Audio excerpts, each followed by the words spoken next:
Hello, welcome to Technical Founders. My name is Carlos Lara, software engineer and entrepreneur, and in this video, we'll be continuing on the previous video, which was stating our hypotheses in our business plan. And now in this phase 2 of customer discovery, we are going to test and qualify our hypotheses, validate our assumptions, our hypotheses. So the first thing, and this is very important because until we actually validate, we won't really know for sure what if the customer has any problems, or so we'll just be guessing. So we can't move forward with building the app or building the product and product development until we learn about the customers. So the first thing is finding the customers. Here's create our first customer contacts. So first of all, we create a list of potential customers. And so how do we find them? So it depends on the particular company, what your business is doing. But let's grab an example of an on-demand house cleaning app. So you need to find out who are the people that need the house cleaning service the most in this on-demand fashion. So you may have a hypothesis, for example, that it's millennial moms, for example. So you will need to create a list of millennial moms. Maybe you know some, maybe you can ask people who know them and they can introduce you, things like that, or just like go online on social media or go to events, millennial mom meetups. So you can find them at events. So you actually have to meet with them. You have to schedule meetings with the potential customers so you can learn about them.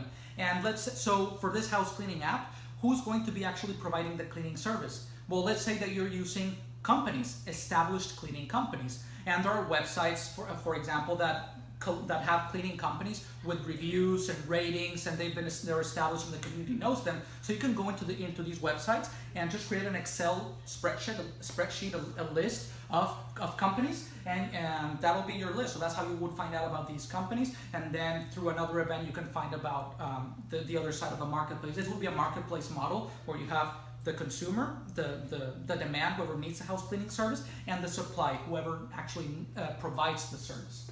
So you make your list, and now you have to contact them. This can be a hard step because this feels like sales, and because it is sales. You have a list, now you need to grab the phone and call them. You have to call them.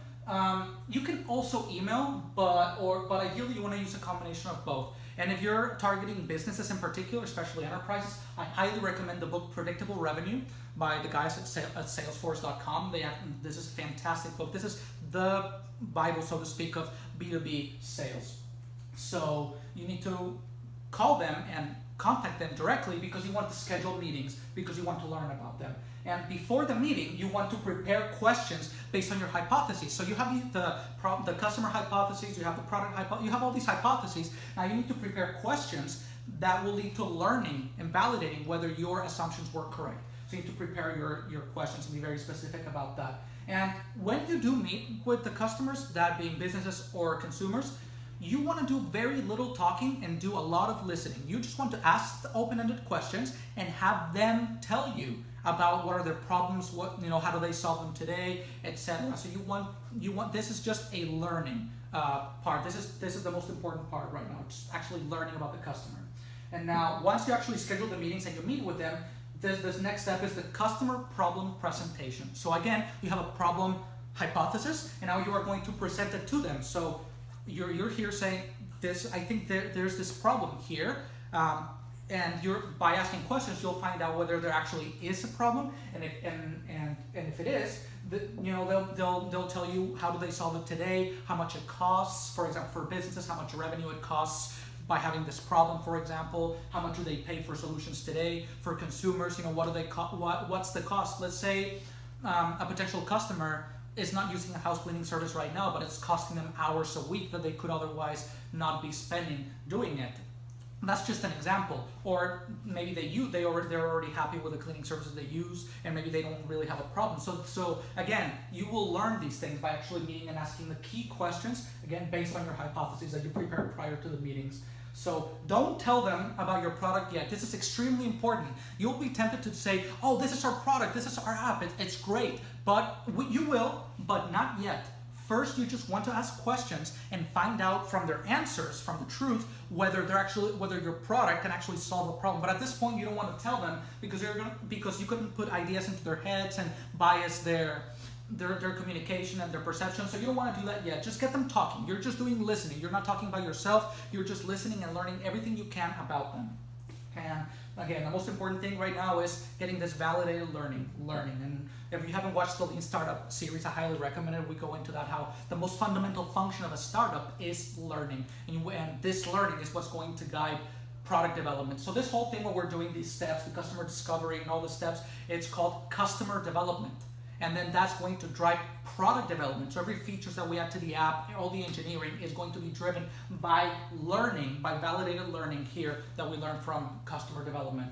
Now, and this brings us to the next part, which is in-depth customer understanding. So for meeting the customer and asking them questions and learning about their solutions, their problems, etc., you're going to learn more and more about them. You're going to have this customer intimacy that's going to be very, very crucial for actually designing and creating a product or service that is going to meet their needs exactly. So, or in the best way possible. So you want to learn how they spend their day. Really, this may sound like a little too much, but trust me, the best companies have done this. This is the most successful ones. This is really the way to go, having a deep understanding of the customer. So at what time do they wake up? What do they do in the morning, in the afternoon, at night? What content do they follow? For example, are they on social media? Do they read magazines, blogs? So, just every little detail about their life. It doesn't have to be related to your product. Like for a mom, you don't have to ask her, you don't have to learn, like, oh, how do you clean the house? Like, tell me, like, at what time do you have kids? If so, well, they're moms. So at what time do they go to school? Like, what do you do afterwards? And so you're learning about the customer as much as you can to find out whether your product is a fit for this particular customer. And so you're learning how they spend their money too. If it's moms, for example, or the consumer you're talking to, for this example of the on-demand house cleaning app, like, do you spend money today on house cleaning? If so, how much? If not, why not? So you're just asking a ton of questions, and you're just getting this in-depth understanding of the customer. Also, how they get their jobs done, again, for the house cleaning, or even for the cleaning companies themselves in this example. So how do they get new customers? How do they increase their revenue? How do they advertise? How do they find out about them, etc.? So very important. Now, who influences them? Like I said, are they on social media? Are they reading a blog? Are they following someone's content on YouTube, like you are right now? So who actually influences their decisions? How do they find out about new products and services? Maybe they follow a blogger, like a mom. Let's say a millennial mom follows another millennial mom that blogs about lifestyle and things like that, and maybe this person sometimes puts up new products and says, oh, I just use this new product, and maybe that'll trigger a decision to buy or purchase this product. So you're learning how they're actually finding out about new products and services. And incidentally, by doing this, by asking these types of questions, you're also validating your sales and distribution channel hypothesis, because you're learning how you could actually distribute the app and let these people know that you exist, because they don't know you exist. I mean, aside from meeting them, scheduling meetings one by one, at this point, they don't know. And we're in customer discovery, but eventually you will come to customer creation. So you want to actually create,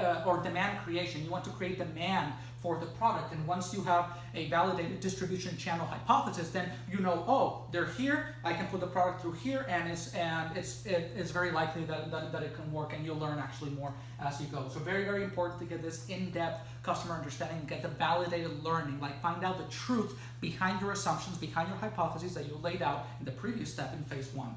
Very important. The last step is market knowledge. So this depends on your company, whatever you're trying to do, it really depends. But these are just some examples of things that you can do. So one is you can go to industry conferences. So in house cleaning, for on-demand house cleaning app, for example, you can go to residential cleaning conferences and talk to cleaning company owners and learn about their problems or solutions, ask questions, so you can learn and get very valuable information there. You can meet with companies in adjacent markets. So maybe not necessarily house cleaning in this example, but you can meet with handyman companies. Maybe there's a need there, because residential, like house cleaning, handyman, plumbing, like it's all under home services, which is a $400 billion industry in the United States. So again, you can get very valuable information. You never know, but this is, again, learning. The common theme here is that it's all about learning, and then from these learnings, you're gonna go ahead and develop the product through engineering, product development. So meet with industry analysts, that's another option. Meet with influencers. For millennial moms, for consumers, could be bloggers, people who they follow, because you're learning, right? You learn who they follow, what content they consume, so that will give you an idea who you could meet that influences their decision, or Or it could be just influencers in the residential cleaning, in the house cleaning industry, for example, for this example. So, and meet with them and ask them questions, and they may have insight that you may not find online, because you can Google, you can actually go on a search engine and just look up information, just read and read, but this will give you even more in-depth understanding of the market itself, of the industry itself. Go to trade shows, that's another option.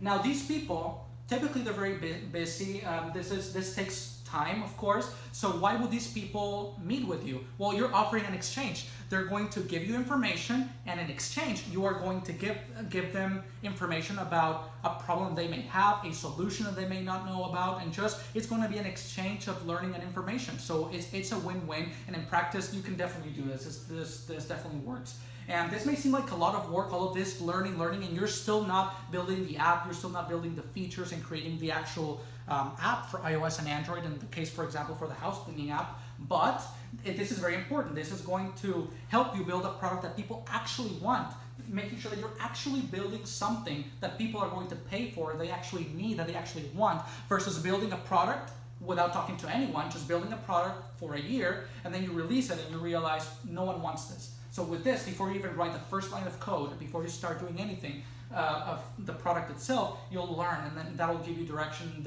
This will minimize waste, and this will increase productivity and just increase the overall probability of success for your tech startup.